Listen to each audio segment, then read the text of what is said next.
Welcome back to the Mr. Verzace Podcast. I'm your host, Mr. Verzace himself, Rick Reno, and joining me today is undefeated heavyweight, Olympic silver medalist, Richard Torrez Jr. He returns to the ring on May 23rd as part of the Glory in Giza card headlined by Oleksandr Usyk in the fantasy fight with Rico Verhoeven. And it's going to be before the pyramids in Giza, and he takes on Frank Sanchez, veteran of the game and a world title eliminator. I'm sure, Richard, it wasn't on your bucket list that you'd be fighting in Egypt in front of the pyramids.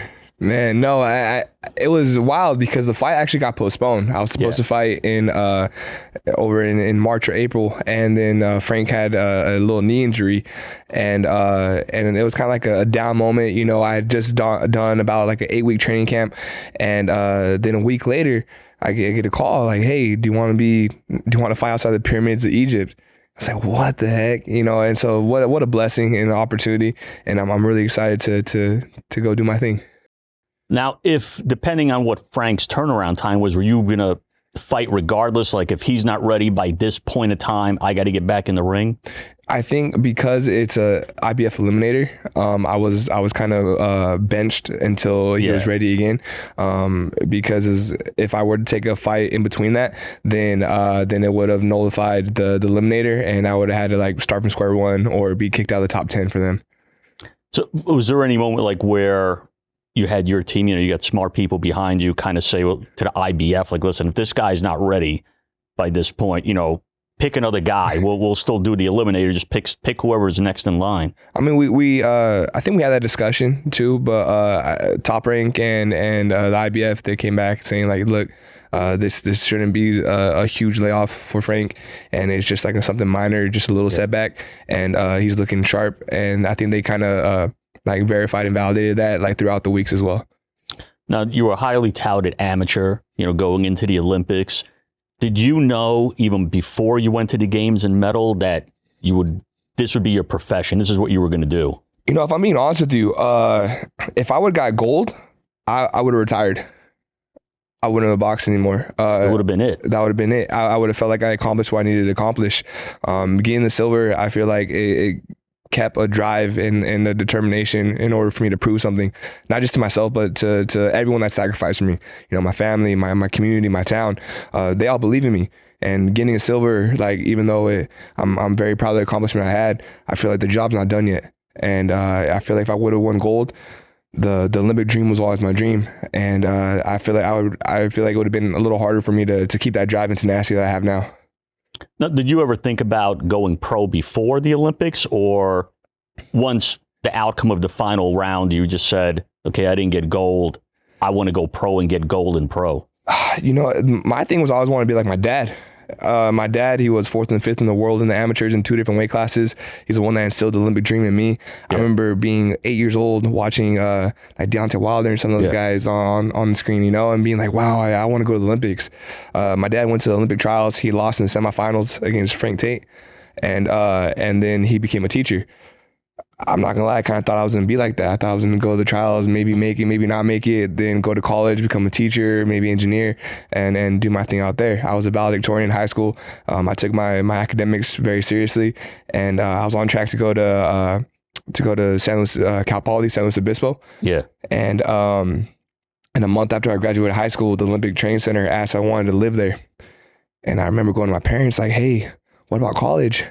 And they're the ones that pushed me and wanted me to go to college like the entire time. And then like, oh, you can always go back to college. I was like, all right, cool. So I did that, continued winning, became the captain of the USA boxing team, qualified for the Olympics. And I just kept winning. And then I get in the Olympic finals. I'm like, I was there for the competition. You know, I was there because I remember fighting Cuba, and when I was fighting Cuba, after I won the fight, I went back to the corner, and the Olympic head coach, Billy Walsh, he went, how does it feel to be a medalist? I was like, we won a medal? You know, like a lot of the accolations and things like that, I mean, that's just a blessing and like icing on the cake. I just go there for the love of the game, and I just love boxing. And as long as I'm going to be able to compete, you know, it kept going. And then after the Olympics, going pro was allowing me to kind of put my family in a better position, just monetarily. And I kept going for there, and I still love it, Now, you can imagine, you saw all the offers that came your way when you just got silver. You could imagine what could have came. I know you said you want to retire if you would have got gold, but I think there would have been some pretty big contracts on the table. Yeah, there probably would have been. And I don't know what I would have done if the big numbers stayed big numbers. But I can't remember. I think is Andre Ward still the last male male American Olympic gold medalist? Besides Clarissa Shields. Yeah. But Clarissa's a woman. Yeah, but yeah, Andre Ward and then our class, we were close, man. We had Duke Reagan, Keyshawn Davis, and myself. We all got silver, and then there was Tyre Johnson there, Troy Isley, and then all the girls. O'Shea got bronze as well. But yeah, I think we're in line pretty soon for breaking that drought. I really hope this 2028. I feel like we're gonna have something. And did you, when you first turned pro, did you expect that now you're on the cusp of a world title shot? Man, I don't know. Again, I think I just signed because I love boxing and I love the competition, and I don't think I ever really planned or had a plan, that's why it was a blessing to have the people I did in my corner. Yeah, they were the ones that kind of just told me where to go and showed me the route to take, and I followed. And you put someone in front of me, I would take them down, and that's kind of the mindset I still have, because this next fight isn't a world title shot, so I'm not really looking at that world title right now. I'm just looking for this next fight, and I'm really excited and I'm prepared. Now, even though your dad didn't really delve into the pro world, was there anything that he cautioned you about going into pro, like watch out for this or watch out for that? I think the biggest thing that he would caution me on is actually just brain safety. You see a lot of those guys in the 80s. My dad was an 80s fighter, and they're punch drunk, man. I would go to a couple of these boxing reunions that my dad would be invited to down in LA, and it'd be scary a little bit sometimes. Like taking pictures of some of these people and talking to them and seeing that they slur their words a little bit. They might need captions when they talk. That's a side of boxing people don't really talk about a lot. It's all about that glory and fame. But we have a long career outside of this as well. And being able to have someone in your corner that knows you well enough to tell you like when to stop and when to go, I think is a crucial part of this game as well. Was there a moment, whether it was in the amateurs or the pros, where you felt I'm really at the top of my game at this. This is, I really feel that I got that skill to do this. I think. Or if there's a certain victory where you were like, I'm not just one of these, because we've seen medalists come in and crash and burn. Yeah. That never reached the potential that people had for them. I think one thing that really kind of was a fight that made me feel like I was supposed to be here was my last fight, or one of my previous fights against Guido. With Vianello? Yeah, because he was also a fellow Olympian. And, sometimes I would base all my pro fights off of my amateur career. Like, oh, okay, this is probably like a national level fight. Okay, this one's probably like a Stranja fight or something like that, like an international tournament. And being able to fight and beat a fellow Olympian, I was like, okay, I'm supposed to be in the pros as well. Like this kind of like just made me feel comfortable and confident in my rankings and who I was as a fighter. And he was also a big guy, and you've had it probably. I'm sure you've heard a lot of people have said probably you're too small. Every time they see a guy, and they've said the same thing to Holyfield, they said the same thing to Mike Tyson. These guys are too small, to David Tua, and then they see what these guys could do. Yeah, I feel like everyone has something bad to say about you, and if no one's saying something bad, then you're not doing something right? Yeah. So like I've grown an appreciation to it, because it really has helped me thicken my skin a little bit, and understand that if you don't have my number to call me to tell me I'm doing something wrong, then I don't know you well enough, and you shouldn't be talking to me regardless, and I have my team around me and my people around me that I trust, and they keep me humbled and structured. And anyone else, if they say good or bad, it's just kind of white noise. Now, you're good friends with Jared Anderson, another up-and-coming American heavyweight, and he's had a setback already, but he's still a top contender. He's going to be returning soon, and you guys work a lot in the gym. Yeah. And like I know you've heard like Shakur and Keyshawn say, you know, we'll never fight each other. We're friends. Is it the same with you and Jared, or is it a little different where depends on what opportunity is there? You know, I think Jared and I, we've known each other since we were 15. You know, that was the first time we went to Russia for the first time. Yeah. And we went to the Junior World Championships together, and we were sparring partners throughout the years. He's a brother to me, you know? So I remember talking to Jared when we were in the amateurs about it a little bit. It's like, if one of us says let's fight, the other one's never scared to fight. Yeah. But until then, we're just building each other, you know, and I'm a major fan of him. He's a strong supporter of me as well. And why not have multiple heavyweights on top from America? You know, you see the UK doing it right now. You know, you have all those guys over there. I want to bring back the titles to America, and I think Jared and I have a strong opportunity to do that. And so why would we knock each other off right now when the world's at our oyster, you know? Yeah. Now, has he leaned on you for advice? Like, I know he's had a couple of shaky things outside the ring. Is he you've been more on the straight and narrow? Has he ever called you for advice? Like, listen, you know, or have you voluntarily given him advice? Like, listen, you got to keep your head on straight. I mean, I think we're always there checking on each other. You know, I don't think anyone has to reach out because we're kind of there checking on him. Like, yo, you good? You need anything help? Like, he reaches out to me, I reach out to him. If anyone needs anything, we're there for each other.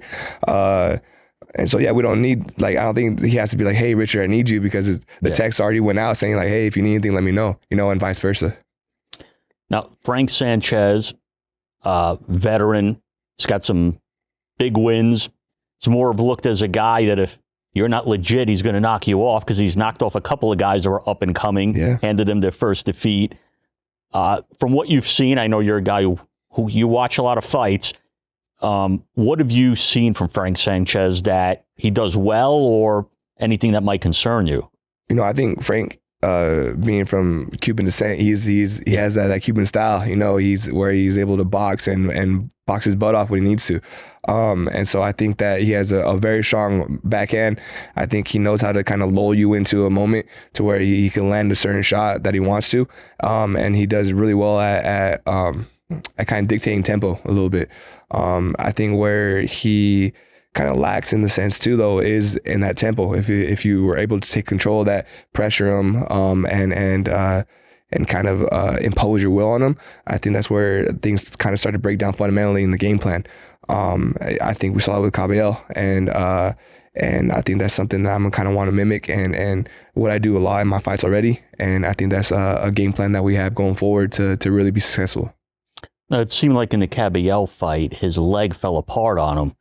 And there was rumors coming into that fight that he may have some kind of impairment. And now your fight got delayed because he had a knee injury. Yeah. Is that something you're going to be looking out for in the ring? Like, I need to push this pace, because I think if he has to move back or get on his bike a little bit, I think the leg might come undone again. Yeah, I'm going to kick it. No, I think that... yeah, I think that's definitely in the back of my mind. I'm going out there preparing for the best Frank, though. Going out there preparing for a Frank that has two great knees, and that's the Frank I hope to expect, because I want to fight the best. You know, I don't want to fight someone that's like at 60%. And I think that his team doing their due diligence wouldn't let him get in the ring with me when he's at 60%, and that's why they postponed this last fight. So I'm ready for 100% of Frank Sanchez. Now, for a while, they were pushing you and Jared as the two top American heavyweights. Who's going to be the face? Because of Jared's setback, it seems more of the attention's drawn to you. Also, you're a medalist, clean-cut guy. You got the stash. Got the stash. Does it add any pressure when you read all these press clippings like this is the guy who's the future of American heavyweight boxing? You know, there was one time when I was fighting that this guy came up to me and he was like, Richard, you have to win because I bet my house on you. I was like, whoa. I was like, man, and he seemed serious. And then, it kind of threw me off, like putting a little, like kind of that pressure, just in that sense of it.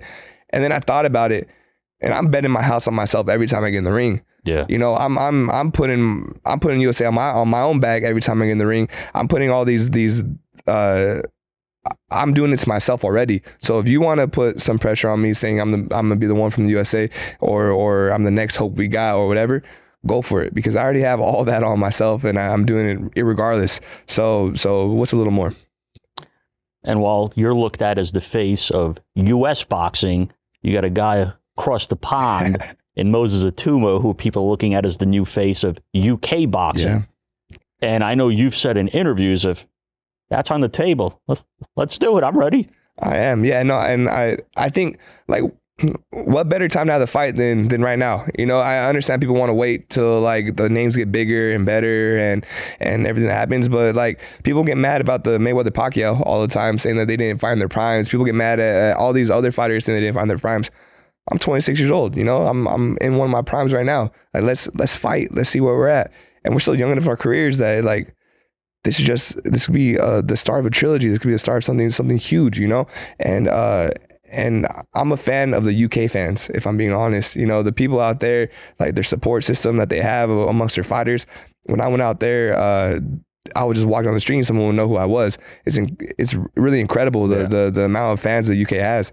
And so if I have to hop the pond and fight over there, more power to it. I'll do it. If they want to fight over here, I will do it. You know, I'll do it on a train, in the plane. I'll be like Sam I am, you know, like whenever you want to fight, I'm there. From what you've seen of Moses, do you think he's living up to the hype that he's getting, or do you think the opposition's been a little bit lacking, or what do you take away from some of his fights? You know, I do think styles make fights. And so I think that his team has done a great job of putting the people that would accentuate his style and make him perform to the best of his ability. But at the same time, he had to perform. You know, he's been in the ring with some really incredible guys, some big names, and he's done exactly what he needed to do and performed. So I don't think that he's a hype job at all. I think he's living up to the expectations and following through. And with that being said, though, I think my style kind of plays a little differently than most of his opponents already. You know, he has those big lumbering guys that have the really big shot. I'm one of those guys that's going to be pressure. I'm going to be in and out, and I think it would change the game up a little bit. But no, I definitely think Moses is a name that's supposed to be there. Has there ever been any type of conversation about that fight, or you think that it's just too soon for the promoters to sit at the table for it? I mean, my friends at home always ask me about it, but like, yeah, no, as far as like promotion wise, you know, I've said I'm ready for it and I've said I'm there for it, but I don't think there's been any like too solid conversations about it. But again, I'm ready and I'm open, and whenever that fight wants to happen, I'm here for it. Has it been a little frustrating with getting opponents? Because I remember talking to Top Rank once about, you know, getting you this guy or that guy, and they said, well, yeah, we could get him this guy or that guy. The problem is when they see Richard Torres' name on the contract, the money all of a sudden triples. Yeah, that is a little tough. And it is what it is, though, you know, like I want to fight the best, and I want to be in a position to where I can fight the best. And I think you just gotta keep winning. I think at the end of the day, that's what this sport's about, is like the more I win, the more you kind of have to fight me and have to watch me. And so if you're pricing yourself out right now, give me 2 wins and you're gonna have to be there, you know? Yeah. No, with Vianello, it was an impressive win. Do you think it's a win that finally showed people, listen, I'm not just this guy that has to blast you out in 2 or 3 rounds. I could actually go rounds. I could box. You know, a little bit. I think that fight wasn't me to the best of my abilities, but I do appreciate going out there and getting the win. And I think that Guido's other fights after this, because people were saying, oh, Guido wasn't himself, he wasn't this, he wasn't that, or maybe he was kind of on the low, and then he went out and he beat like 2 pretty good guys after his loss against me, and I think people really just put a better take on that fight, and it kind of really did solidify my top 10 as well. Now, in your younger days, I mean, you were into all sorts of things, academics, ballet. Yeah. Did some of those different activities help you or shape you in any way as a fighter? Because, you know, I've read articles where Lomachenko did ballet and said that ballet really helped him with his footwork once he became a pro. He's the reason I did ballet, actually. Yeah, like growing up, I heard that article about Lomachenko. Lomachenko doing ballet. I was like, that's some of the best footwork I've ever seen in my life. I'm going to do it as well. And so I would go take community college classes of ballet, tap dance. I did jazz. And I think that the academic side of things as well, it really did help shape and mold my my mind in my boxing fashion. I like playing chess a lot, and there's lines of chess. You know, if you move your rook, he can move his bishop, but then you could take with your pawn, and then kind of seeing that in the boxing side. Like if I throw my jab, I know he's probably gonna throw his right hand, so I'm gonna have to slip, and kind of thinking 2 or 3 moves ahead in boxing as well. And I think it's just a great way. Like academics is a great way to be competitive and compete in a boxing sense without getting punched in the face, you know, and that's why I love it. Now, your father's been a big voice in your entire career, and recently you've brought in a couple of new voices. I think Bomac, yep. Some of his team. How is it, like, as far as the kind of listening to everybody, making it all work? Because you read, you know, I'm sure you've read it yourself so many times where father-son combinations that work and father-son combinations that completely crash and burn. Yeah, you know, my dad's my biggest supporter, and I think he always will be. And I'm thankful for him. And I think it's a blessing now because as I progress with Bomac a little bit, they tell me I have all the fundamentals there. I have everything that I needed to learn and everything I need to do. We just got to figure out when to use them and when to put them in place and how aggressive to go about it, you know? And so, my dad is the reason I'm here today. And I'll forever be grateful for that. And he's the one that's put me in a position to get even further with some of these other guys. And it's just amazing to be able to talk and communicate with everybody and knowing that we're all moving forward in the right direction. Is there anything specific that once you hooked up with those guys that you felt maybe there was an area you needed some help with where you're like, wow, these guys really helped me out with that? I think the settling in part of becoming a pro, you know, and being able to pick your shots, know when to throw them, understand that the fights are 12 rounds, and being able to utilize that. Yeah, you know, in the amateurs, you learn 80% of the people that win the first round win the fight. And so you got to start off strong, you got to start off fast. And in the pros, sometimes it's a little different. You want to figure your guy out a little bit. You want to be able to touch and move and figure out tendencies. So it's not necessarily like you have to win the first round, you know? And I think Bomac and the team there really do a great job of teaching me the patience and knowing that we have to prepare for the 12.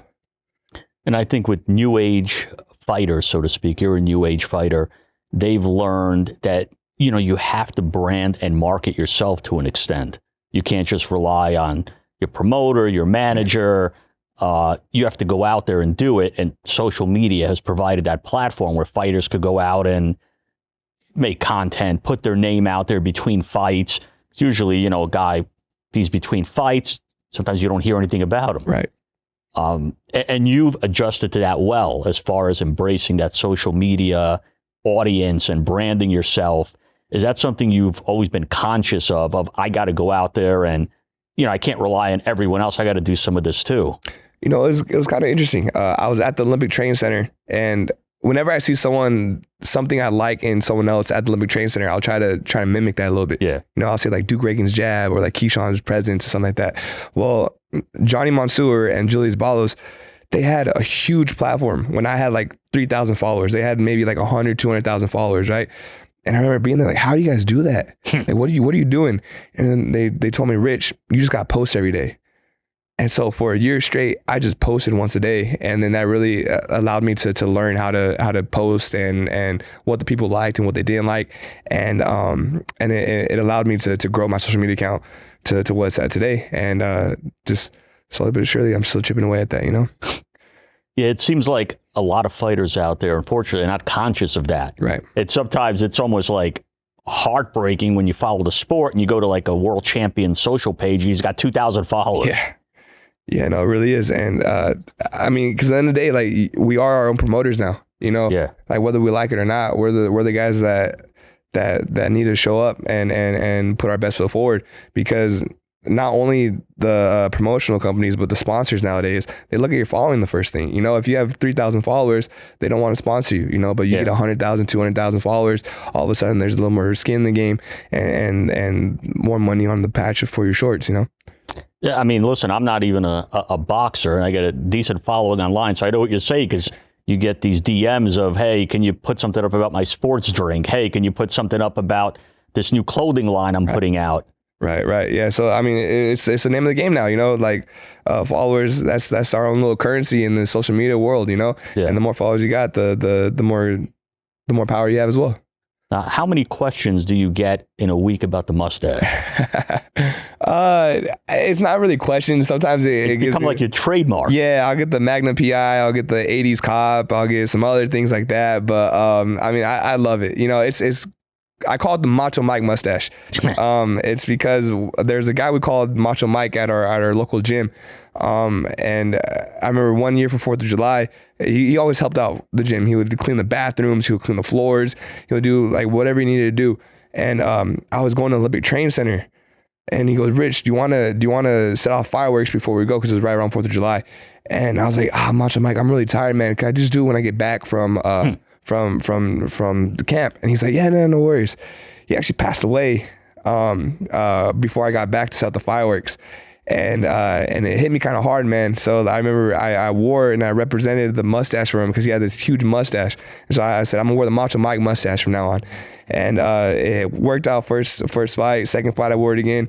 His wife called me. She goes, "Hey, if you want to, you don't have to wear it anymore." She goes, "I appreciate it. Thank you so much. If you want to keep going, go for it. But I just want to let you know, like now it is what it is." I kind of like it though, like I kind of like the mustache now and I want to keep it going. I don't think I could picture you without the mustache. I think if you got rid of it, there might be like a fan revolt. Maybe. Sometimes I'll bring out the beard a little bit more. But the Macho Mike mustache is definitely here to stay. I mean, go back to your Olympic days. Obviously, you had a tough loss in the finals with Jalolov. Is that a piece of business that you want to revisit in the pros? Oh, definitely. I mean, it's not like I have a poster of him hanging in my room waiting for the day, But to be able to get that get back is something that's definitely on my list. He's an amazing fighter. He's a 2-time gold medalist, man. So credit's due. Credit when credit's due. But I think in the pros it would. The odds kind of go a little more in my favor of the conditioning, the different types of rules. I got a point deducted for me in the finals because I ducked below his belt line. He's about 6'8", so it's kind of hard for me not to duck below his belt line. But I think that being in the pros and the smaller gloves and the longer rounds are something that are kind of swaying more in my favor. Do you think guys like Usyk, for example, have proven that it's not like really a land of giants as people think it is at the heavyweights, where they think, at one point it seemed like everyone was signing guys that were 6'5" and above. Yeah. And I think a guy like him came in, they said the same thing like with you. He's too small. He's moving up from cruiserweight. These guys are going to kill him. And he's beaten Joshua twice, beaten Fury twice, beaten Dubois twice. Yeah. I think Usyk's definitely kicked on the door a little bit on just the age giants kind of being over. But I think even more so, I think the new generation is a smaller generation of heavyweights, Yeah. I think we kind of combated the one-hitter quitters, those guys that will wait for 4 rounds to throw just one shot with our conditioning, our feints, our movement. I think that we've kind of understood what those giants have to offer, and we are the counter to that, and Usyk is the best guy to show that, and I'm more than excited to follow in his footsteps. Now, this fight with Sanchez, everything goes as you would expect. Would a title shot be next, or do you think you would probably take a fight before that? I mean, again, that'll be something I take with my team. I talked about my team, but I'm ready for whatever. I don't think you should be in the game if you don't think you're the best. Yeah. And I'm a firm believer that I'm the best, and I want to be able to show that and prove that to everyone and to my town. In my town, they got a day named after me. They got a mural of me. They renamed their high school, my high school gym after me. They believe in me, and so I have to prove it to them too, not just to myself. Like, your efforts aren't in vain. Like, I'm going out here doing everything I can to make sure that the reason, August 21st is Richard Torrez Day there is worth it, Now, have you ever watched Usyk up close? Because, you two guys will be on the same card together. Yeah, no, I'm excited to watch him this time, and he's definitely a legend in my books. I think it might be a little hard. I might be a little preoccupied looking at the pyramids as well, though. You know, Yeah. we're gonna be right next to them. But I'm super excited to be able to share the ring and share a card with just people of that stature and that nature, you know. And I'm looking to go out, and I'm trying to steal a show from them. But I'm really excited to watch this fight after mine. How did your family react when you first told them, hey, by the way, my next fight's going to be taking place in front of the pyramids in Egypt? And they were like, what? What are you talking about? Yeah, I think it was like, how do we get a visa? It might have been the first question or something. But it was incredible. You know, I think everyone's ecstatic for this. It's because it's like you have your bucket list and your dreams and everything you think that you could achieve. And then a card like this just surpasses it. It's like, yeah, you want to have a main event in your hometown, right? You want to have a main event maybe in Vegas or something like that. Then someone, hey, what about the pyramids of Giza? I didn't even know that was possible, you know? So like to be able to be on a card that's like even outside the scope of my imagination is surreal to me. Yeah, I know when, you know, it's a Ring Magazine card, and we also did the card in Times Square. So I remember when the idea was first talked to me about, even like Times Square, like, hey, we're going to do a show at Times Square. I'm thinking of like venues, right, like around there. Like, no, it's going to be actually like in the heart on the street at Times Square. So with this, it was similar. I'm thinking, yeah, we're going to do something by the pyramids, and I'm like, okay, so what venues are out over there? Because I've never been in Egypt. No, we're going to do it right near the pyramids, like outside near the pyramids. That's gonna be insane. How'd you like the fights in New York? And everything? Do you think all the plans and dreams are gonna be able to be exactly how it is, or do you think it's gonna be some like different, it's gonna be hard to make this fight happen, or like do you think like it just somehow it always works out? You mean in yeah, like compared to New York, are you like, does it make you even more excited for Giza? Do you think like that was a great like test, and now's the spot? Like, I think the New York show might even be, there's more red tape because you literally have to shut down Times Square. Yeah, you know, for a certain amount of hours. I know there was so much planning and so many permits and so many different organizations you had to talk to, from, you know, everything from the mayor's office to the different law enforcement organizations, the fire department, I mean, different departments having to do with regulating traffic in the streets. Yeah. So, you know, security for crowd control, because there were like thousands of people there. So it was a little bit of a insanity to pull it off. And it showed to me afterwards, well, now I know why no one's ever done this before, because you got to go through hell to pull it off. Yeah. I think this might be a little bit easier. Okay. Because you're not worrying about certain things with traffic or crowd control, because you're talking about, you know, with Times Square, you're shutting down one of the busiest areas of New York City. Right. You know, it's shutting down a major section of it. Definitely. Yeah. Just to stage hours of boxing. Yeah. And yeah, once it came off, and, you know, we had all sorts of ideas after that, like, hey, why don't we do something by the Eiffel Tower? Why don't we do something, I'm sure you saw some of the headlines at Alcatraz. Oh, yeah, I did hear about that. You know, we were talking about that, but logistically, that's something that would take months upon months of planning, because you're talking about, you know, how do you get everyone over there to this island? You're gonna need like all sorts of boats going back and forth, and it's something that's, you could pull it off, but it's something that would be very difficult to pull off, and it would take months of planning. And similar to even the show in Giza, that's months of planning that has to go into it, and, you know, conversations about it started a long time ago. And again, you also have to check with, you know, different government organizations, and everyone's got to get visas, and you have, you know, where is it going to be? How are we going to do it? Make sure security, everything is accurate. So yeah, there's a ton of planning that goes into these type of events.